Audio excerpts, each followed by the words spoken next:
يحاول من ضربة ركنية. رادوي الروماني النجم الذي يحاول في أكثر من كرة ثابتة، لكن الآن أمام ضربة ركنية ويوجه اللاعبين، والآن يراقب رأسية ياسر، وعندنا في جول. الله على السعيد، يتقدم بهدف أول عن طريق رأسية الأرجنتيني سكوكو. هو سكوكو الأرجنتيني براسه خطف أول الأهداف في الدقيقة 20 في شوط المباراة الأول. هدف أول في الشوط الأول بحثا عن الاستمرار بالمركز الأول. الزعيم هذا الموسم يبحث عن عودة ذكريات زمان أول.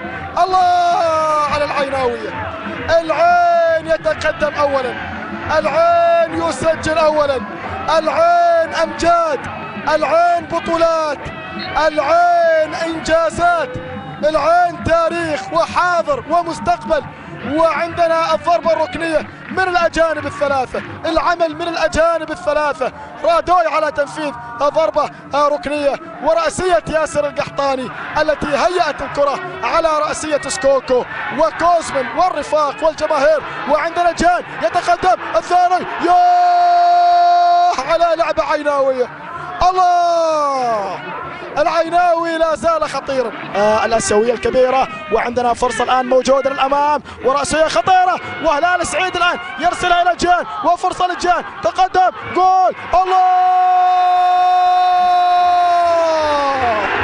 قائد كتيبة الرعب ينجح في عملية اقتحام بيت الأسود للمرة الثانية بهدف ثاني يشعل من خلاله المدرجات العيناوية. الزعيم يبحث عن البطولة، والإعصار العيناوي ما حد يطوله. الله يا سادة، العيناوي في الريادة. نعم، العيناوي بفرقة الرعب العيناوية تبث الرعب في دورينا. سكوكو في المناسبة الأولى، إجيان في المناسبة الثانية.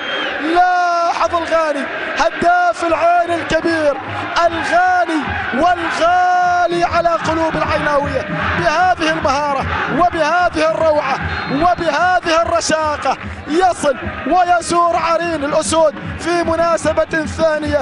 ولدينا بالفعل هذا هو قائد كتيبة الرعب، قائد كتيبة الرعب ينجح في اقتحام بيت الأسود في مناسبة ثانية، ويسجل هدفا ثانيا للعين في وقت مثالي جدا من شوط المباراة الثاني.